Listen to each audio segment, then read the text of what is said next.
Thank you so much for joining us today for the Pastor's Potluck Podcast. Here on the Pastor's Potluck, it's similar to a normal potluck where you might get something that you want and there may be something that you just want to pass up altogether. And that's okay. There's something here for everybody. Our goal here is to encourage you and maybe in the process entertain you. If you're ready, let's dig in.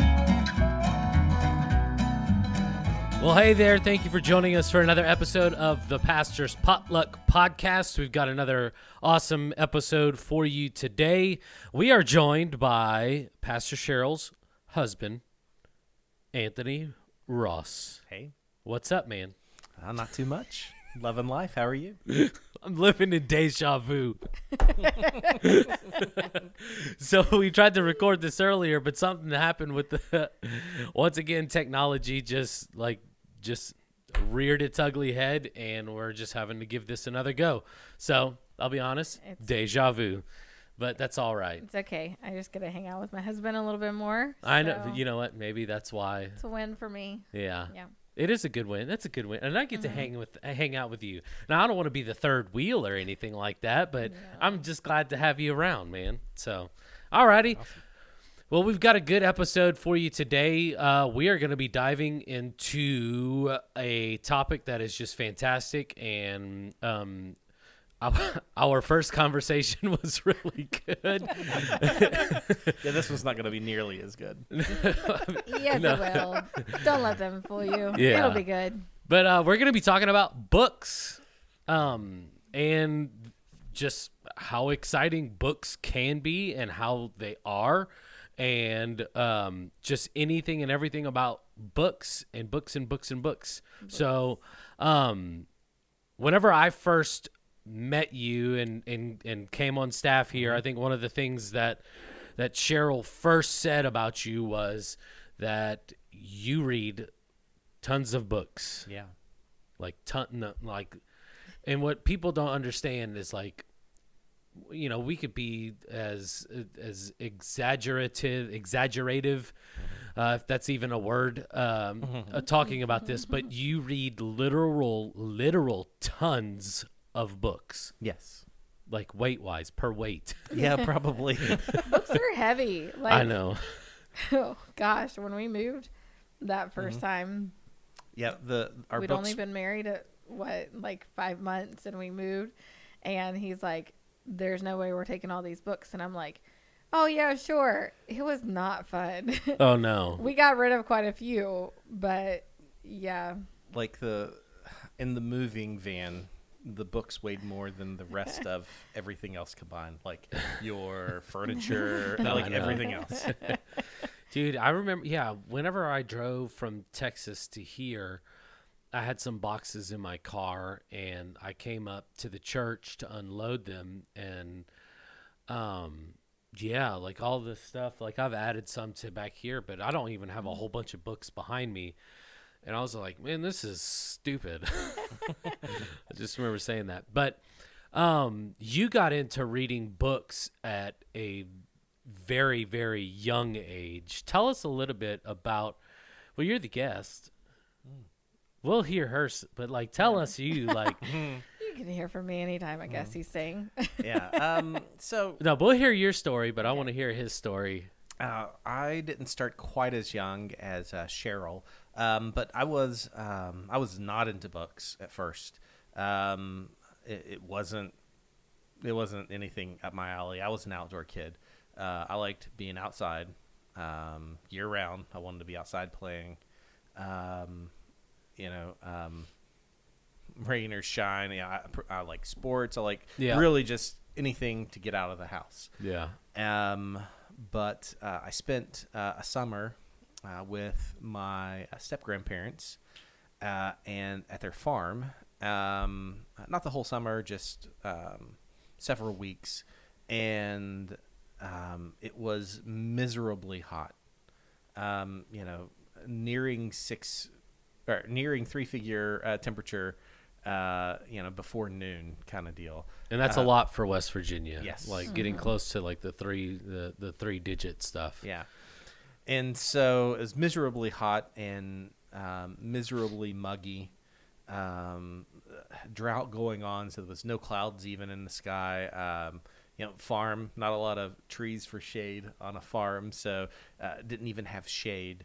And so I kept coming in and out of the house, in and out, in and out. And my grandfather said, "Hey, you got to make up your mind, in or out." And I was like, "Well, that's easy, out."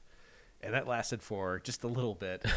It was so hot. I tried my best, but I ended up coming inside, and I said, "Okay, fine, I'm inside." And I went over to turn on the TV, and he was like, "Nope, no TV." I was like, "Well, what is there to do?" And my grandmother ended up pulling out some Reader's Digest.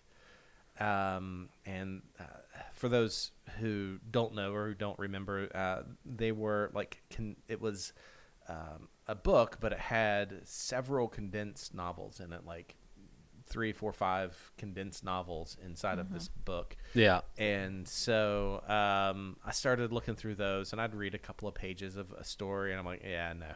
I'd read another couple of pages, yeah, no.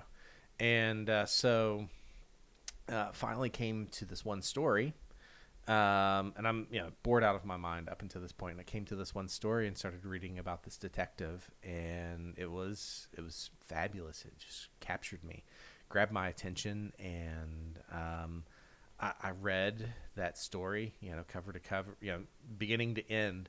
And unlike now, where I can read fairly quickly, then it was a slog, and it wasn't long before.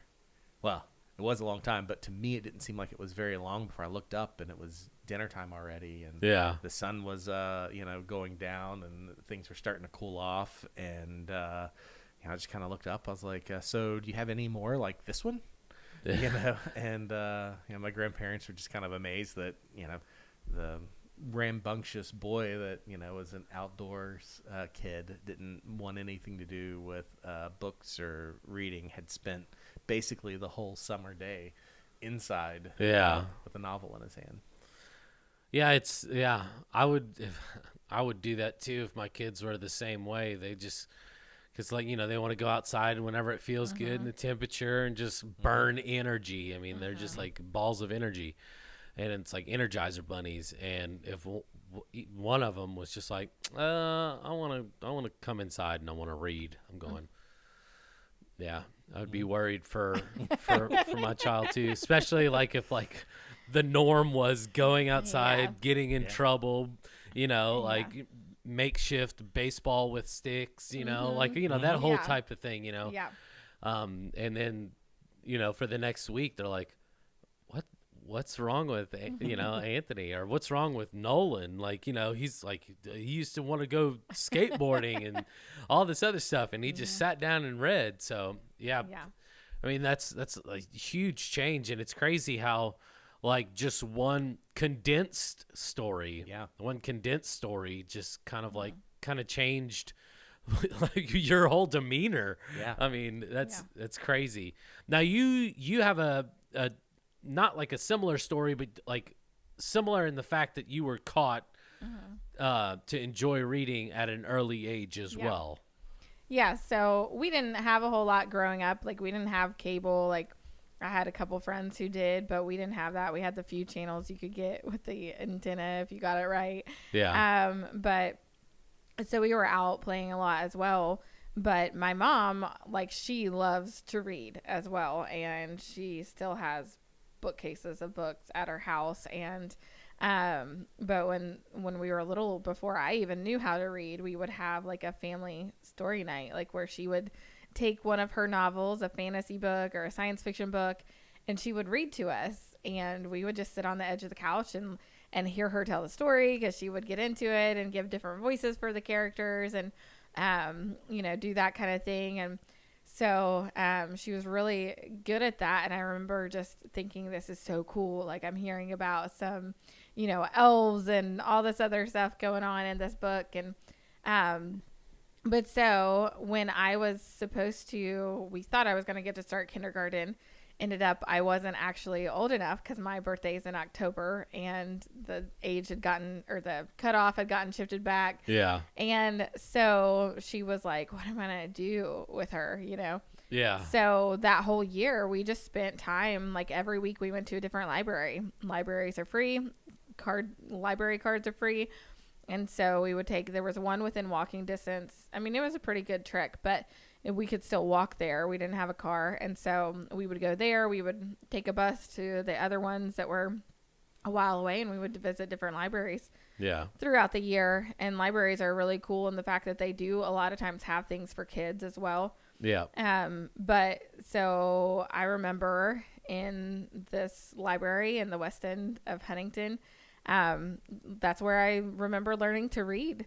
And so I learned on like Dr. Seuss books as a young kid, and I learned how to read. And so we just check out books all the time. And I read through all the Dr. Seuss books. I remember before I started kindergarten.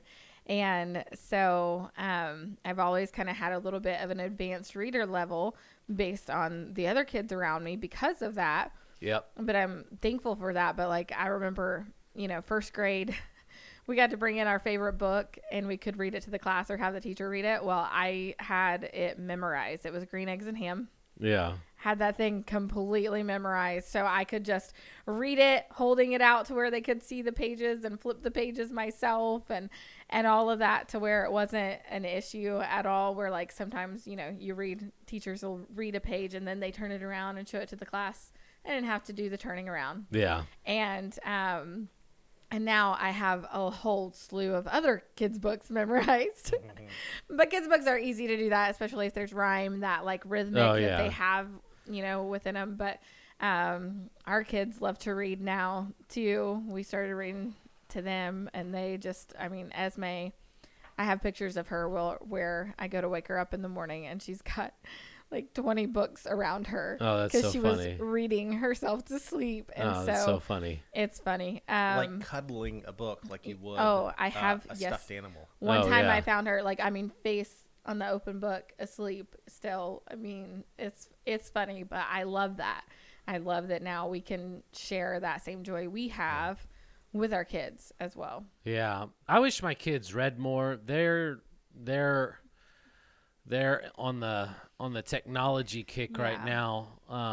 But I wish they read more. We buy, like every year for Christmas, we get them like a stack of books of like all of their interests that they're interested in, so they can read and enjoy and learn some more about like their interest. But it's just like with every other kid, like 3-4 months down the road, they don't want anything to do with supercars or rocks or minerals or precious stones or whatever my kids are into.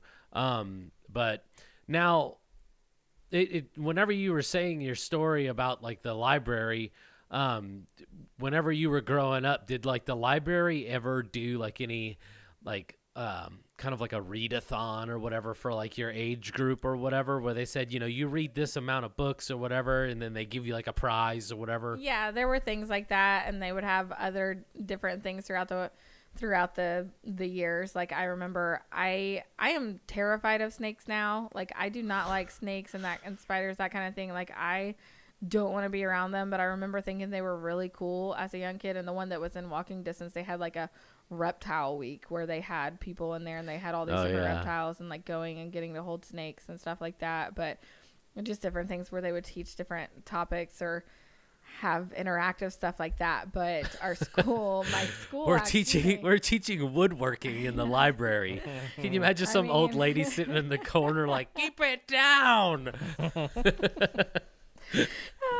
No, the one that was close to us, it was really cool. They had like the whole kids section, and it had this whole like other space that was kind of separated from the rest of the library that they would do those things in. But yeah, my school actually did a thing, I think it was between first and second grade, where they had a contest where you could track your reading over the summer. Yeah.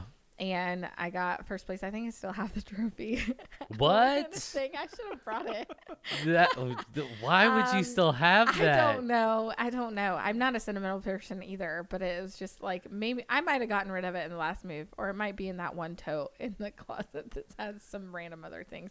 But I read like 638 books over the summer, but like the books were considered Goodness like gracious. You could read a small book, or if it was a big book, like every 20 pages counted as a book. Oh, okay. And so I think at that point I had gotten into some of the like Goosebumps, the R.L. Stine Goosebumps books. Yeah.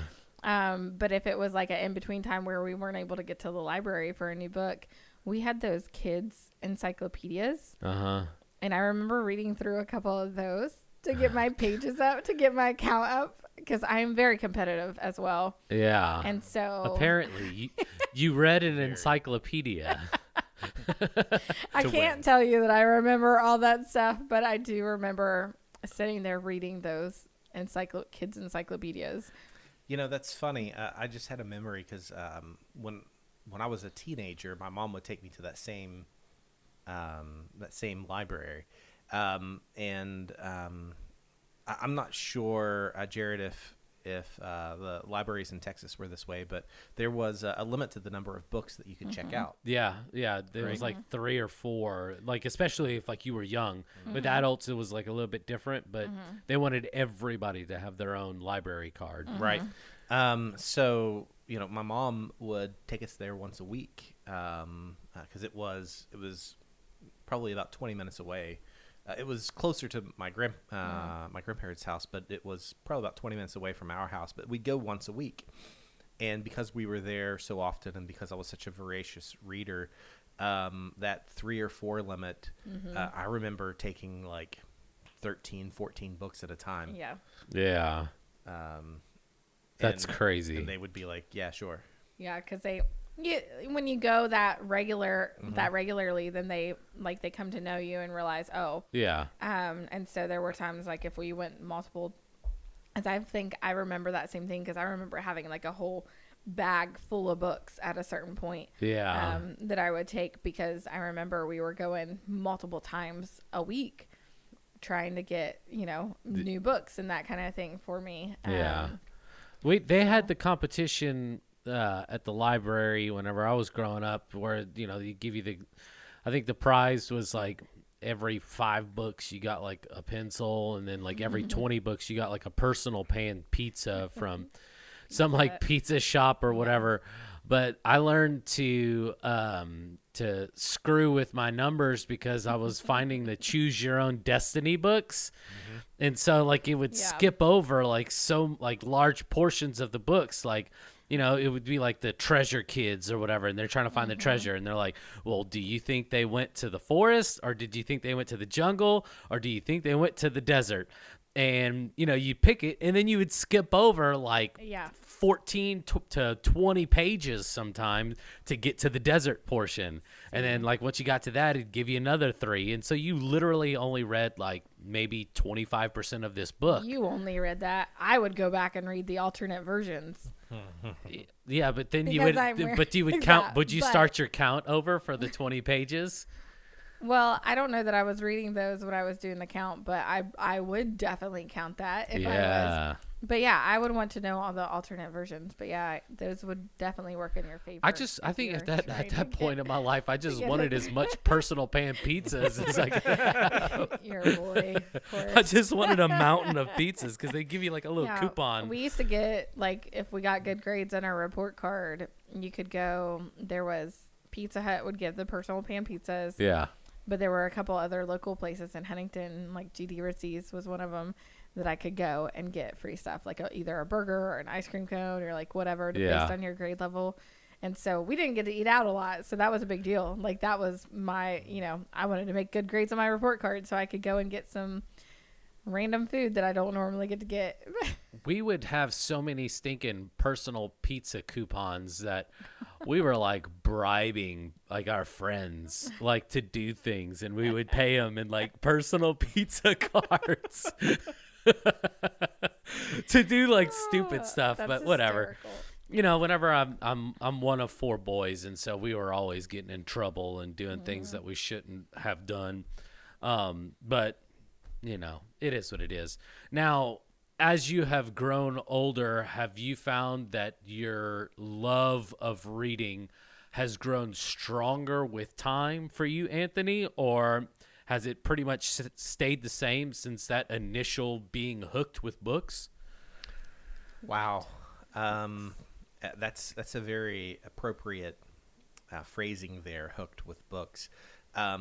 I often liken it to people that, and I know this is a very horrible analogy, but I often liken it to people who get addicted to various substances, because usually, and I'm not speaking from firsthand experience here, but usually you are, after the first high, you're chasing that high again. Yeah. And so that is also the same. After that first book that captured me, it was a Sherlock Holmes novel. After that first one just grabbed my attention, I just was voracious about trying to recapture that. And there's been quite a few novels that or series that have recaptured that magic. And so I wouldn't say that it has grown or that it has maintained, that it's like steady. I would say that it has changed, but not necessarily. I do read more because I'm better practiced at reading, so I'm faster at consuming. How fast? So if I had 6 to 8 hours to dedicate to just sit down and read a novel, I could read a fiction novel within a day. Average page count, if you had 6 to 8 hours, you can get through this many pages. Over lunch break that I went with Cheryl today, I read 3.5 chapters while we were at lunch. And that was, there was conversation going on. This was just, while the eating was happening when nobody could, converse. Yeah. I had to tap his hand to get off the napkin so I could grab a napkin. But because he's holding his phone reading while eating. But yeah, but that's where he does read, several books a week in that kind of way, because in those dead spaces, he's not just sitting there idly, he's reading usually. Yeah. And so he has time where he's waiting on things to actually process at work, where there's not much he can do in that moment. So he'll take a break and he'll read, or he'll, in those dead spaces. Or, the dead spaces. Dead spaces, but yeah. Well, the non-active times when, you're sitting in the DMV, or you're sitting waiting in a doctor's office. You're choosing to read instead of flip through Facebook or TikTok or Instagram or playing, match 3 games or something. It's like you're making the choice, whenever anything, in those dead times, like you said, instead of doing those things, I'm making a choice because I get more enjoyment out of reading on my phone as opposed to playing online chess or checkers versus somebody else across all those things are not bad, but that's just what you have decided to do. Yeah. And that's what it's surprising when you decide, okay, I'm not going to flip through social media, but I'll read instead. It's surprising, the people who say they don't have time to read. They probably do. They're just using that time on their phones in different ways, or to do different things. There's a lot of times the kids are watching a kids show and we're sitting there with them because they want us to be with them, but we're reading or something instead, because look, there's only so many times you can watch Encanto, or you can watch Luca, or you can watch Raya, because listen, I about have those memorized, and I stopped actively watching those movies after the 20th time I've seen them. But no, I know it. The struggle, dude. I'm on that same struggle bus. It is. It is what it is. Yeah. Yeah. We're on the Pastor's Potluck podcast, so I have to watch what I say. Yes. Yeah, it is difficult. And I think one of the things that, it just kind of popped into my mind. I don't know if Android phones do this, but I know that iPhones have the opportunity to be able to see how much time you are spending on certain apps. And I have it turned off on my phone because I don't need my phone to tell me like what I'm doing, because I know what I'm doing. But I know that more times than not, and I'm cutting a lot of this out of my life, is social media, because I'm not getting off of it or deleting it completely, but I have found that it is a big waste of my time, and I don't want to ever feel like I did in years past, to where I was just stuck as an individual and stuck as being a husband, stuck as being a father, stuck as being a worship pastor, or even stuck as being a friend.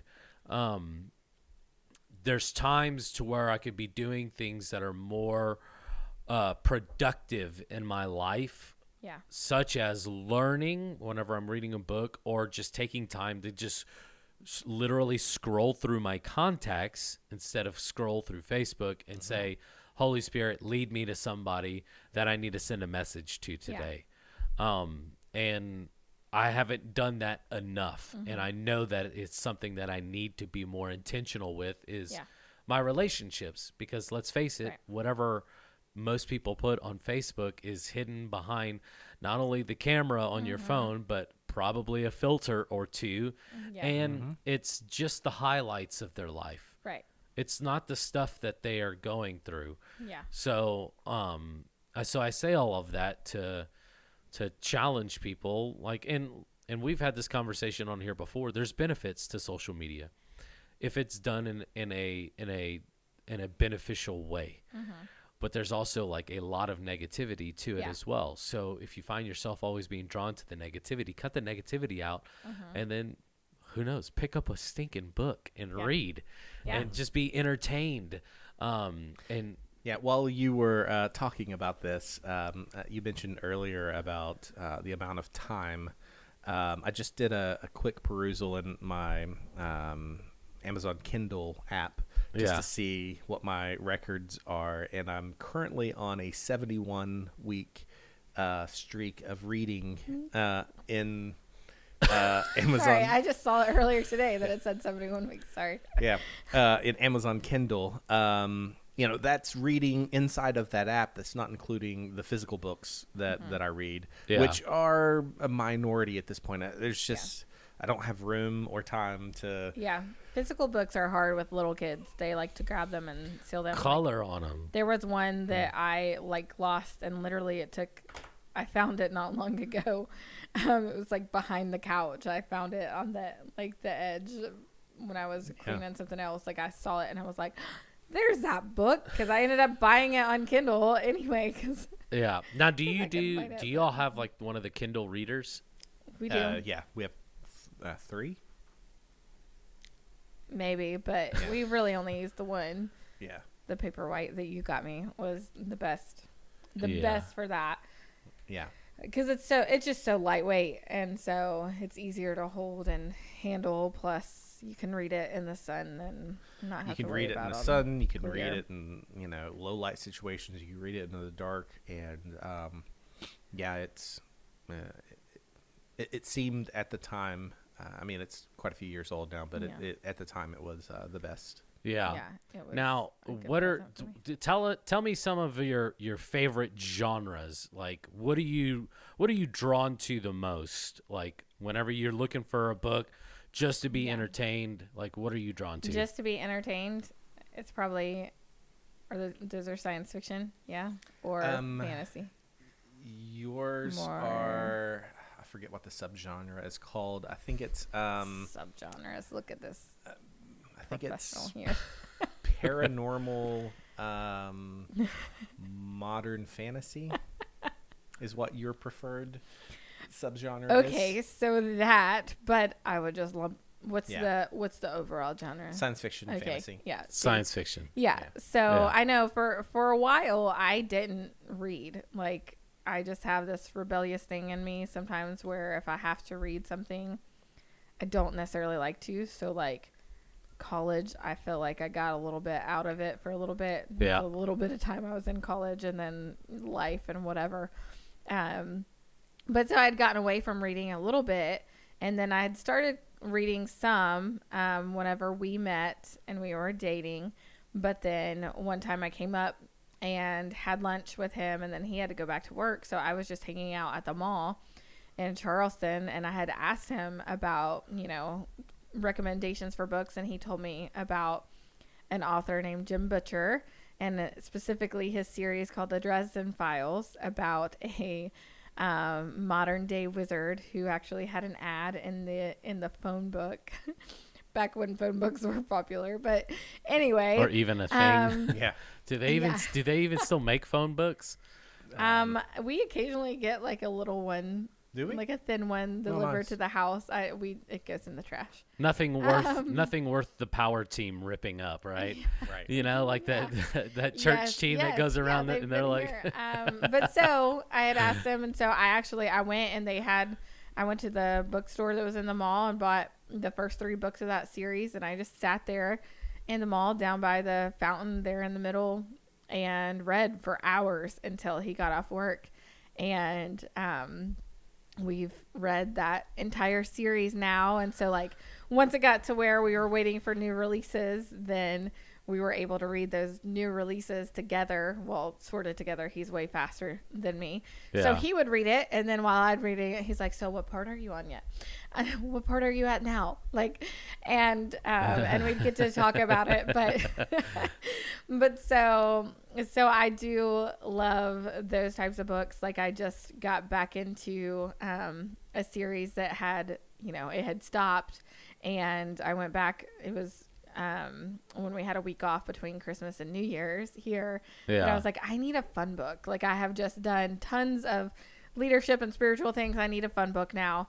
And so I had went back, and there were like 5 new releases in that series. And it's a group. She's like a coyote shapeshifter, and she's married to a werewolf and things. But anyway, so I've read all of those now, and the next new release doesn't come out till June or July. But so I definitely enjoy those.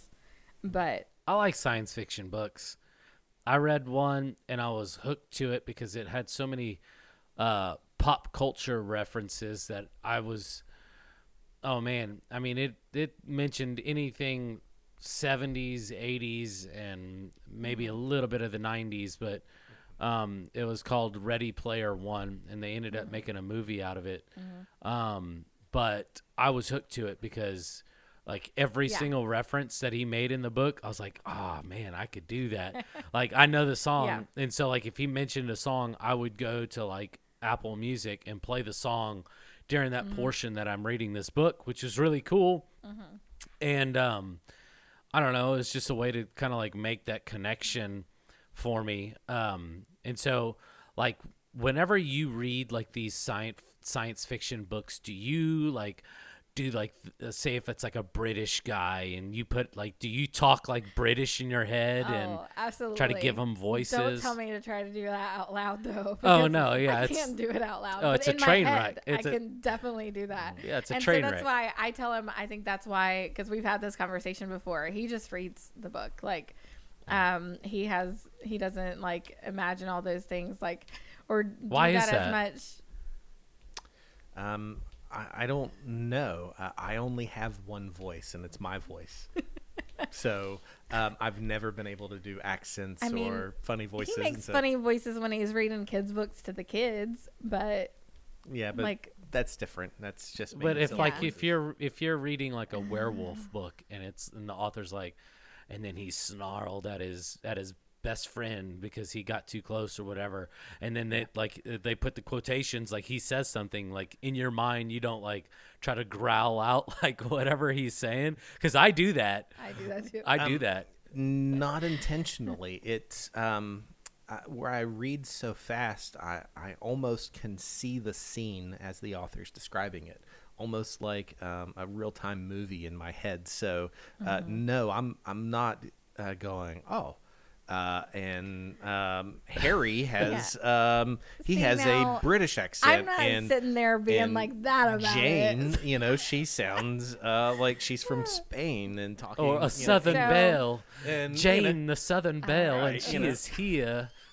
Yeah, so it's not like that. I don't. It just so stuff happens, but I'm reading so quickly that it's not an intentional. Yeah, so I don't want to say that I'm like spending lots of thought in it, but I do. I do like when, because typically in those books there's some character building that happens as you're getting to know the character, and so then eventually, like, I feel like I have this like mindset of what they probably sound like and look like, and I do visualize it as well, but I mean, some of these series like the Dresden Files and the Mercedes Thompson series by Patricia Briggs, like those ones, I've spent so much time in those books with some of those same characters that like I have that when I'm reading it. It's like I feel like I imagine a different voice for those people and that kind of thing. But it takes me so long to finish a book because I do, like, if I'm reading for just like for enjoyment, like, science fiction or just whatever. And I don't read a whole lot of these types of books because I kind of got spoiled with Ready Player One because I was like super anticipated for it. And I read it in a couple of weeks or whatever, and I was pretty pumped. But I do like a lot of leadership books, but it takes me a long time to read just in general because first off, if I'm reading like a leadership book, it's like a little snippet, and then it just kind of opens my mind to a new way of thinking. And we'll talk a little bit more about that. But like with these other books, if I don't nail like the accents like right, then I go back over to the start of the sentence and I'm like, okay, take two. We've got to try this again. I have done that at times. Like, it's like you get to the end and then it says something at the end of the sentence rather than the beginning, and you're like, oh, that wasn't just something they said. They were like yelling that. And so then you have to go back and imagine it like that. I do that. But then I catch myself just like cracking up. Like I'm like, I'm supposed to be. I've read this stupid page like three times. I was gonna say, well, we have laughed while reading, but it's like literally we're laughing because of something in the book. Like, no, I'm laughing at myself because I can't nail like an Australian accent. Yeah, I'm not that intense with it. Like, I'm like Jim Carrey in the beginning of Dumb and Dumber. Austrian, huh? So yeah, I mean, it is what it is. I mean, it is. Yeah. Yeah. So for my preferred, what I prefer reading, I read everything and I go through phases because I will actually outpace all of the good authors in whatever genre it is. Fiction, nonfiction. There are only so many who are good at their craft. Yeah. And so, for instance, I've read a bunch of science fiction. I've read a bunch of fantasy. I'm past both of those now. I'm currently back into suspense. That's what I'm reading mainly now at this point. But literally, if there's a genre of book, I've read it. I've read the best of the best for romance. I don't like, what your grandmother probably read. Kind of romance where that had Fabio on the front cover. I don't read those. But those cheesy ones that's like that you find in like the 99-cent bill bin, and that it's like like I can't do the. Maybe I shouldn't say I can't, but that's so funny. Those like the Christian romance ones that they have. Like just no offense. How do you write a Christian romance book? Listen, I don't know. Because I don't, like growing up in like a youth group, like that's someone who's pretty pitiful. A bit older that goes to the church was telling me about one time, and it was a very like dramatic, like lots of drama within the relationships and things that happened, and I'm like, I can't do that. Like, that's too real life for me. I don't want to read about drama, like that kind of stuff. I want to hear the drama between the vampires and the werewolves rather than the real life drama that I deal with anyway. Now, do you read any leadership books? Oh yeah, Like I said, if there's a genre, I read it.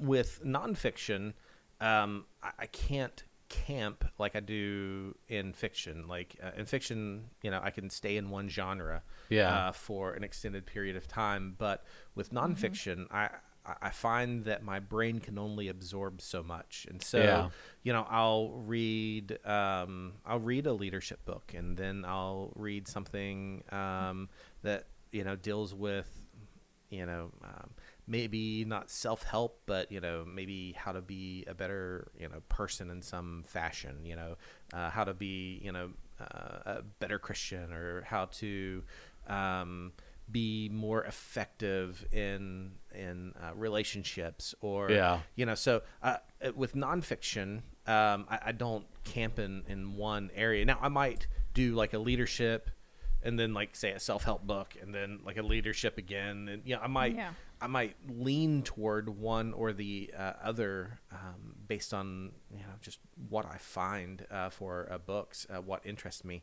But I can't.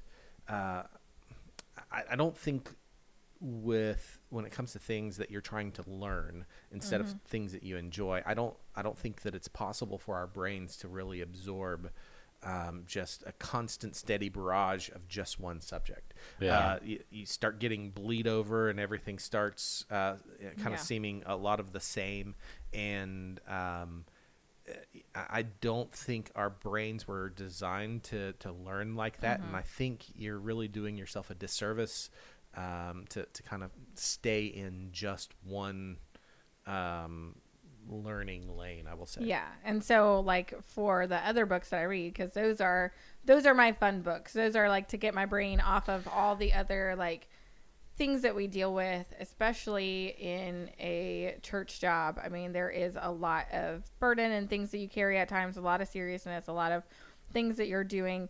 So those are the fun things, but I will read a leadership book, and then I'll try to read like a spiritual development type book, and then maybe something theological, or no, like those I'll read at the same time as I'm reading other things. Okay. But I'm reading those like, at night, in the evening, before bed, or something like that. Yeah. And the other stuff I'm reading like, or listening to on my drive into work and back. Like I do more audible books in the car rather than podcasts a lot of times, because in those short times, like that 20 to 30 minutes after dropping the kids off at daycare to here, I can hear something, and then I have time to process it throughout the day, or like take a note when I get here, like, okay, that was cool, I want to hold on to that. Yeah. It gives me that process time before I go back to it later on my drive home or whatever.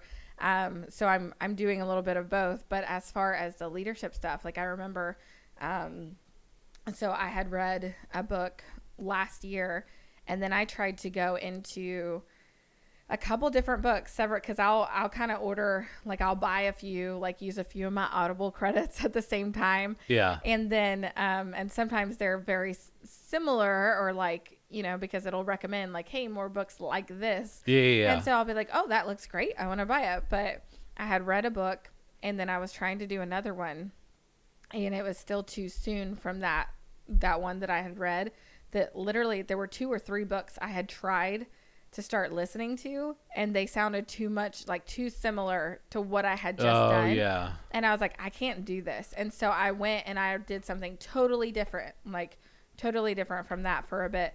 And then I came back to those like a couple months later, like to the one, and I was like, oh, this is fantastic. I love this. This is a great concept. Yeah. But it was enough time to where maybe I'd either forgotten some of those things, or it just seemed a little bit more like different after getting out of that for a bit. Yeah. And so it is very important to rotate what you're reading as far as that developmental stuff or things that you're trying to learn.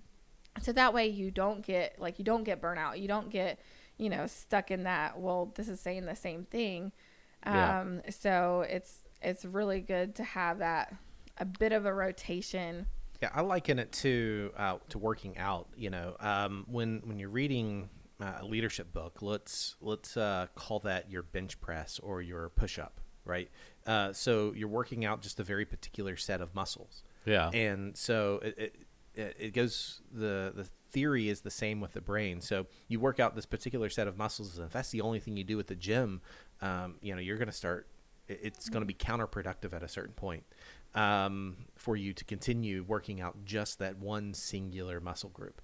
You need a full body workout, and the same thing with your brain. You need to exercise different regions of your brain when you're learning these things and when you're reading about things. And it also, it helps you to be a more balanced individual, because now you're not just focused on, I've got to know everything there is to know about leadership. But, just like with working out, there are a lot of interconnective tissues and smaller muscle groups that help support the larger muscle groups. And so, you have to get a more well-rounded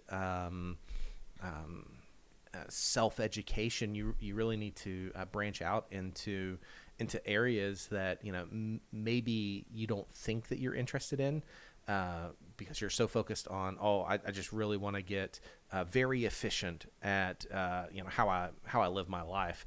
But reading in other areas might actually help with that's being good. a better leader, being more efficient. It's such a good way of thinking of it. Yeah, and I think also making sure you're diversifying like the type of authors you're reading. You know what I mean? Yes. Like, goodness gracious. Don't just read like it would be very easy for me to just read all female leadership stuff. You'd be sassy. But Would be. that's why I looked at him, because I'm like, he's thinking she already is.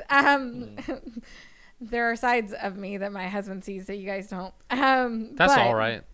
It's okay. I've grown a lot in a lot of things as well, but like I used to probably be way more emotional in my leadership as well than what I am now. I have gotten better, like, and even at times where I'm like, when I am not an assertive person for the most part. Yeah. But so when I am, I tend to feel rude because I'm not used to it. And I've seen that shift, and so you don't come across as rude to me. Well, so good. Like, because I knew you as children's pastor, and now I know you as associate pastor. Like you're in like that's not your technical title, because you're the next steps in missions pastor. Discipleship. It's discipleship. I'm over missions, but that's part of discipleship. Yeah. So I like to read from female authors. I like to read from male authors on lots of different subjects. I don't just like to read white authors. I like to read black authors. Like, there needs to be some diversity in that, because correct. A lot of people, when they think leadership, they just go to John C. Maxwell. Like, he's got great, Christian leadership skills or like ideas. And he is fantastic, absolutely fantastic. But there are a lot of really other great people who have wrote some really great leadership books. Yeah, there are some things that different authors talk about that are really well. Mm-hmm. But then there's some things, even though, goodness gracious, there's going to be some people that are upset over this, but John C. Maxwell doesn't have it all figured out. Mm-mm. He's a really good leader. Yeah. And he's really, really good at communicating his leadership strategies with his team. Mm-hmm. But even he will tell you, like, you don't need to listen to just me. Right. Like, yeah. And, that brings up an excellent point. You don't have to, nobody is the best at everything. Yeah. Right.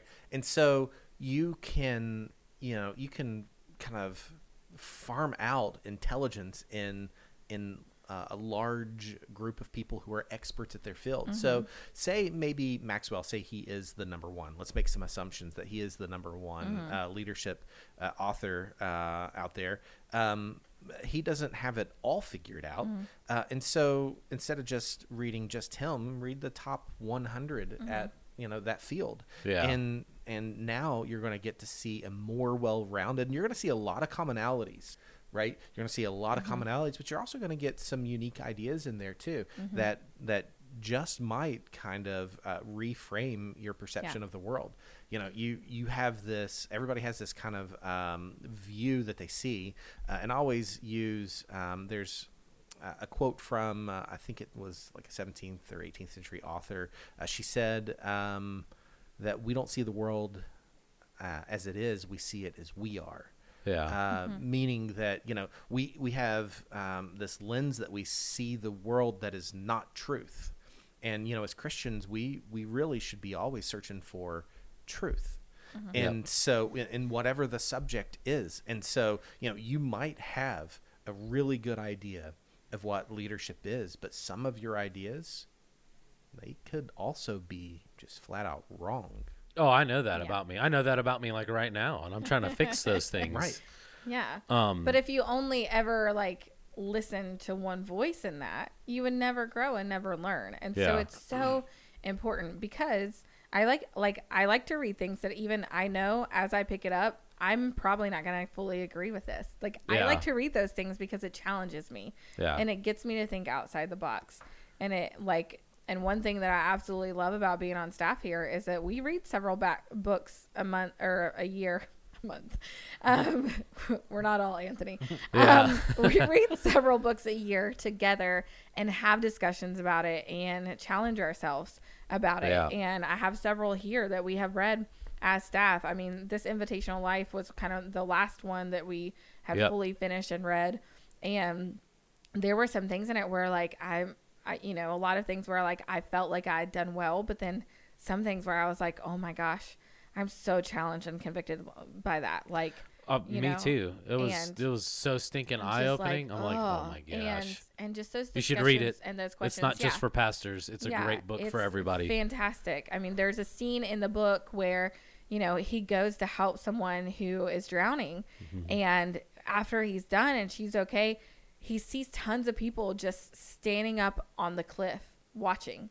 And he says, how many times have you been in your life where you have just stood on the cliff and watched people drowning and not done anything to help them, drowning in their relationship, their marriage, their finances, their whatever, and you've known, but you haven't even taken the time to like step forth and put any effort into that relationship with that person to help them through that. And it was just like, oh man, like, and so we do this kind of things. Like right now we're reading this book, We Too, together, that talks about how the church should handle the sexual abuse crisis that is real, and it's a personal story for me, and just knowing like how I didn't feel comfortable going to people within the church about that, and how much I kept that quiet for so long, and just knowing and challenging us as a staff, like how we can be better and start to make the church better and start to just be better individuals altogether, whether it's on topics like that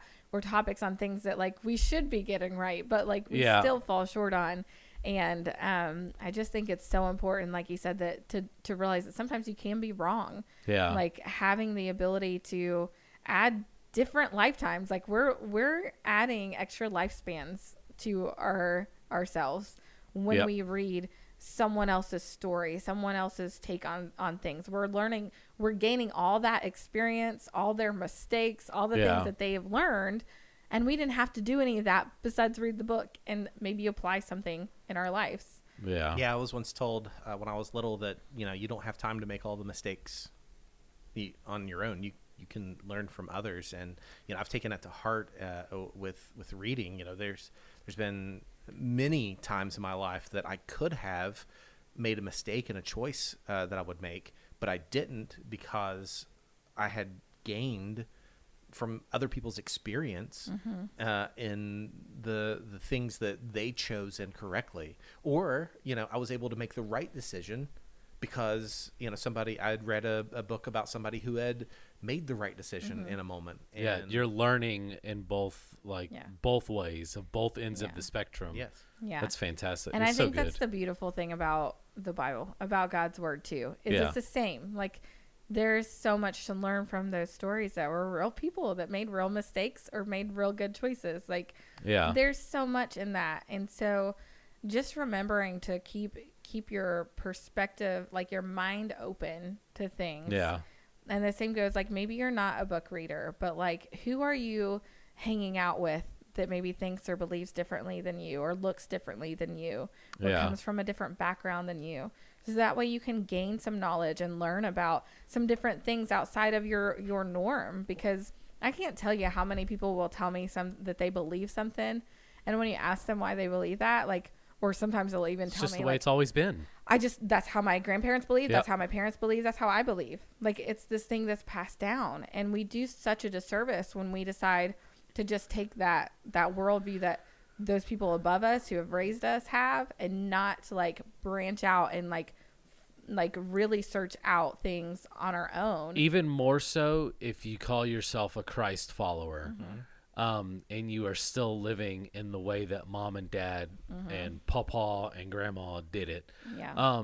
Because we are called to be compassionate towards the least of these.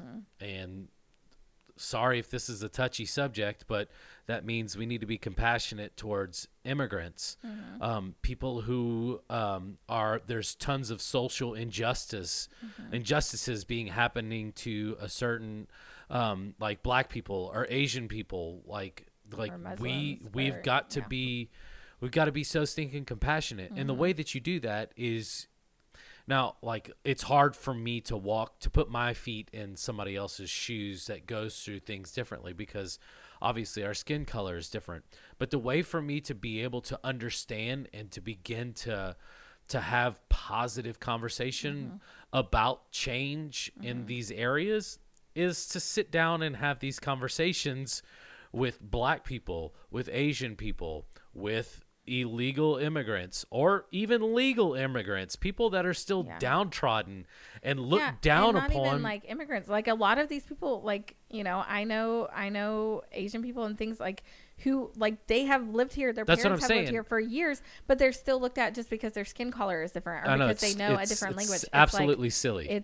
It's awful.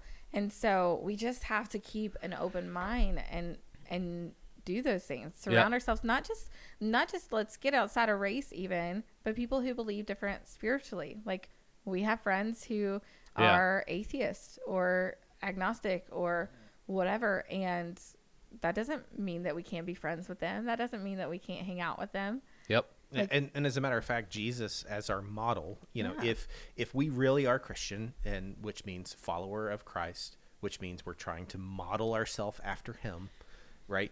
So if we really are like that, if we just look at ourselves, you know, we were his enemy and he still loved us. And he still sought out relationship with us. When he was living, you know, here physically, corporally on this earth, you know, he went out amongst all the people. And, you know, there's a lot of times you'll read a story in the Bible and it says, and Jesus felt love for this person or this group of people. Yeah, he was overwhelmed with compassion. Compassion, you know. And so, and these weren't always just people who had his same socioeconomic background or his same ethnic background or his same, you know, country of origin. These were just people. And, you know, Christ loved them even though they didn't love him back. They didn't believe that he, you know, who he said he was, you know? And so, whenever it comes to a situation where, you know, whether it's somebody with a different belief system, you know, one of my best friends is an atheist and I love him dearly. One of my best friends, one of my very, very good friends is a Muslim, and I'm not a Muslim. Got you there. Yeah. So we're good friends, by the way. Yeah. Sorry. Like one of them. Yeah. Sorry, I didn't mean to interrupt Not you. all of them. No, it's no problem. It was a good point to interject. Yeah. So, but anyway, so any of these friends of mine, I would very happily jump in front of a bullet and take it for them without hesitation. But we have some very different opinions when it comes to spirituality or lack thereof, you know, and the same could be said for, you know, socioeconomic background or for ethnicity. You know, I have friends that come from all spectrums, you know, whether you know, they grew up in a very affluent you know, family, or, you know, whether, you know, they didn't have two pennies to rub together. So you know, old phrase. And sorry, love it. Yeah. So, you know, you just old phrases. Yeah, you just gotta love these people. And, you know, you gotta have empathy for the situations that they go through.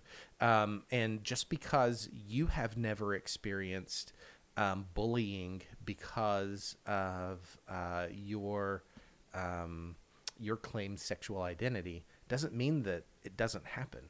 Just because you've never personally experienced racism doesn't mean racism doesn't happen, or that it's not institutionalized. You know, just because you don't see how the culture has oppressed, you know, women, doesn't mean that it doesn't happen. You know, it could be subtle, and you're just not aware of it. You have to stop taking things just based off of your experience and open your mind to the fact that, just because I've never experienced, somebody doing something horrible to me sexually, doesn't mean that this person, you know, I shouldn't empathize with them and show compassion to them. And my belief should lean toward them rather than, you know, the victim, rather than the person that's the accused. And yes, we live in a country where the guilty are presumed innocent until, you know, they're found guilty. But we can support the people who have less influence, less power. You know, we can give them a little bit more of the benefit of the doubt. Yep. More often than we do. So good. Yeah. So good. I would suggest that if you are looking for a good book to read, and you just find yourself not reading at all, the best place to start would be the Bible, obviously. And you hear that from a lot of pastors. And I was having a conversation with Scott. It's like the reason that we talk about these things and talk about like if you're struggling, you should probably read the Bible, and you should probably pray and spend time worshiping and get plugged into a group, is because we have seen the benefit of it in our own lives. And it's not just us trying to sit there and go, I'm in charge, like you need to do this in the way that we're saying to do it. No, it's because we have genuinely seen the benefit of these things that we've asked people to do. There's lots of good, like, crazy stories in the Bible. If you've not read it through, like, there are some crazy things. Some things that come across as science fiction. I mean, potentially there are, like, it's interesting, but but you know, if you struggle with understanding it or whatever, like, there are tons of authors who have, like, that write books within, you know, about a certain story that they really just go deep in that, or they go through a few stories or a book of the Bible. Like, there are so many different things where if you're like, well, I just struggle with sitting down and reading the Bible. Like, you know, if you don't read your Bible normally, there are lots of great options as well to help you, like, unpack and understand that. And telling somebody that never reads the Bible to read the Bible can also, it can be very intimidating for the people who don't read very often. So what I tend to point people toward is what's called the Gospels: Matthew, Mark, Luke, and John. So if you don't know where to start, don't start in Genesis.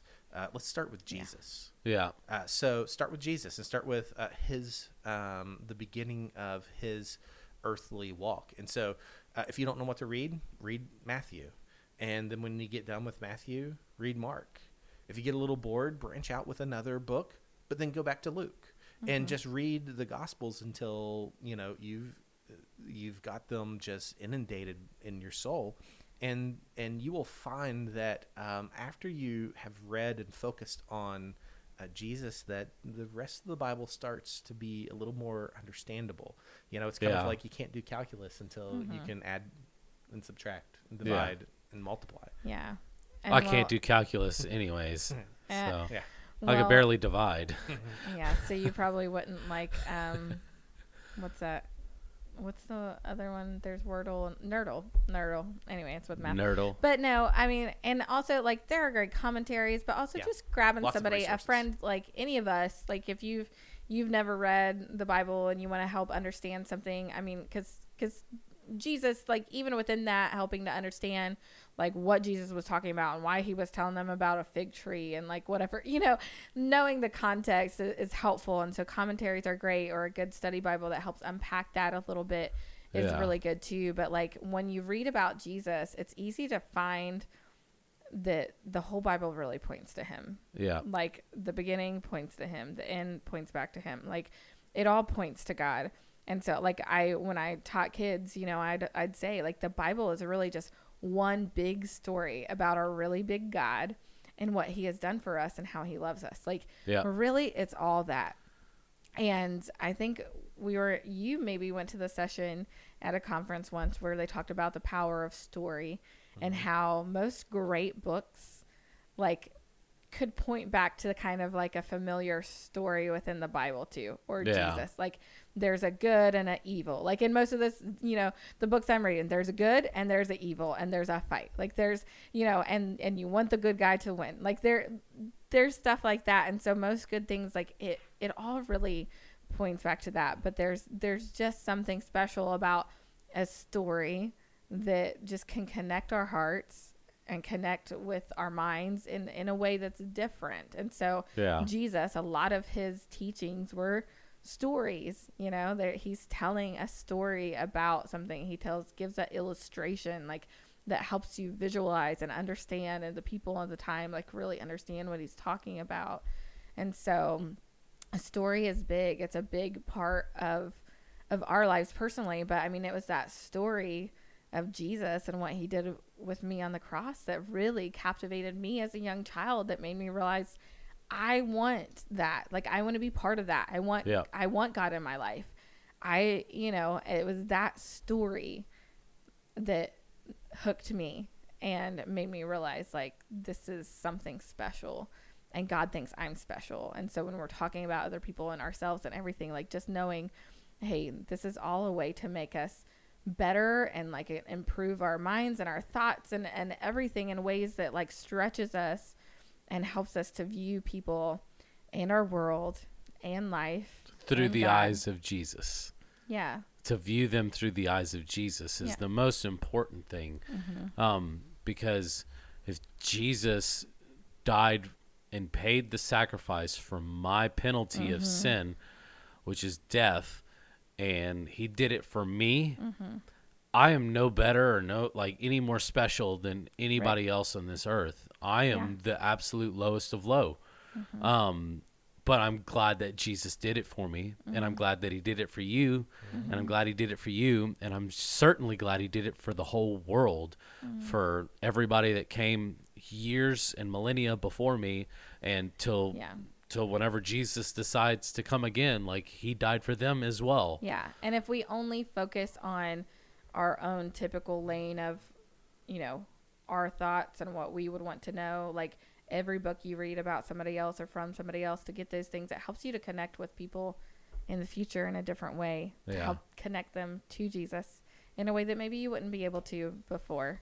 Like that's really my goal with most of the reading that I do as far as those things, is to help gain that to where I connect with them. And like, I mean, we're able to connect with people in different ways, like that maybe other people would consider weird, because we like some weird things, and that like we like weird board games. Maybe that's our next one we'll do, where we talk about board games. But like we like different things, and that's okay. Like, I mean, there's people who attend this church because when they were coming to this church, they saw the person in front of them had a Harry Potter sticker on the back of their car. Yeah. And they were like, oh, cool. Like somebody that likes Harry Potter too, like comes to this church, because, you know, like, I don't know if you ever experienced it, but a lot of the church sometimes in the past has done a real disservice to a lot of people who like different things, or, I know, you know, that would be a big no-no to ever talk about the story of Harry Potter and relating him to the story of Jesus. In the 80s, there was a huge, it was almost a mania, a hysteria, that was nationwide about Satan worship. And so if it wasn't understood, you know, it was almost like weird. It was almost like the witchcraft, you know, the Boston witchcraft kind of stories, Massachusetts witchcraft stories. You know, this girl, if you tie an iron to her foot, she doesn't float, so she must not have been a witch. If she does, she'll be a witch, and we'll know we can kill her again. Isn't that Monty Python and the Holy Grail? Yeah. So, you know, if it was different, it must be evil, you know, without really taking any look at it. And so I love people that are outside of the social norm, because it takes some courage to express that, and also because that's my people. I'm outside of the social norm. I was, I've said this many times to you guys, but I was a nerd before it was cool. I was a nerd when that was a derogatory term. And so it caused, there were fights and lots of bullying and just lots of negative interactions just because I was different. And so, if you're listening to this or you're watching this and you want a church where it is okay to be different and to have questions and to, come from a point to where you view things differently than what the church does, but you want to kind of explore, come here. I will welcome you if nobody else in the building does. I don't care if, you're, I don't care what you look like, face tatted. Great. That's awesome. You like Dungeons and Dragons? Let's rock it out. I don't care what your difference is, and that's something that, you pointed out, Cheryl, that I really think that had we as the church, I'm using the royal we here, had we as the church done a better job of reaching out to the disenfranchised, the marginalized, just as Jesus did. Exactly what Jesus did. Those were the people that he went to, he pursued the hardest was the disenfranchised, the marginalized, the weak, those without power. If we had gone after those, we might have an entire generation of people that would be in the church, that would fill a place where they belong instead of feeling like they were being judged because they were different, because they looked different, because they sounded different, because they had different ideas of what is enjoyable. So, and I think we as Christians, again, using the royal we, if we will broaden our perceptions of this world to where we're not just seeing it as we are, but we see it as it truthfully is, then we will have the tools and the ability to empathize with people that are not like us. Absolutely. So good. So good. I've enjoyed this conversation. I think it's kind of triggered some ideas. Triggered's probably not the best word for it, but sparked some ideas about some future conversations that we'll have in the future for future episodes of the Pastor's Potluck. But it is time. It is time for Anthony's very first mystery meat. So, okay, if you're watching on video, you can kind of see we've got some, but it's not none of your questions. I'm going to be honest. This is like we sat down as a staff and everybody was forced to put some questions in here. How are we supposed to move forward? We want to hear your questions. So get a hold of us. Send us a message. Let us know. Be involved. We're giving you the option to dictate how the portion of these episodes go. Or maybe you have an episode topic that you want us to cover. Let us know. Yeah. So, completely random. We don't know what it is. Oh boy. Dun, dun, dun. Dun, dun, dun, dun. All right, here we go. Pick your top 3 months of the year. Top 3 months of the year. August, September, October.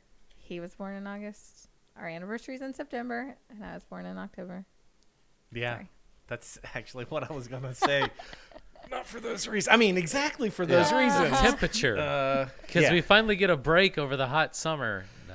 Yeah, no. Not to say that I don't love the months that my kids were born, but they wouldn't be here if we weren't here and if we didn't get married. So. Yep, that's true.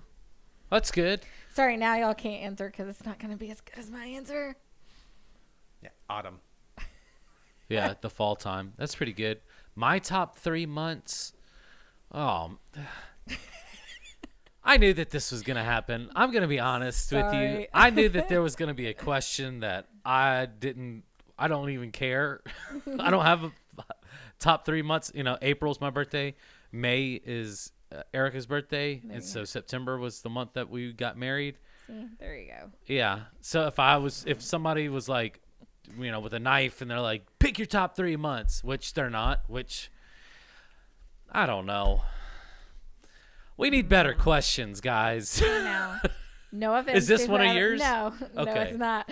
I was nervous because I was afraid you'd pick one of mine and you'd be like, this question's terrible. Well, I thought I've done a pretty good job of like picking out some pretty random questions. You have. It's hard for some people to be random, especially when they're really tired on a Monday morning and you make us do that then. Do I have too much personality?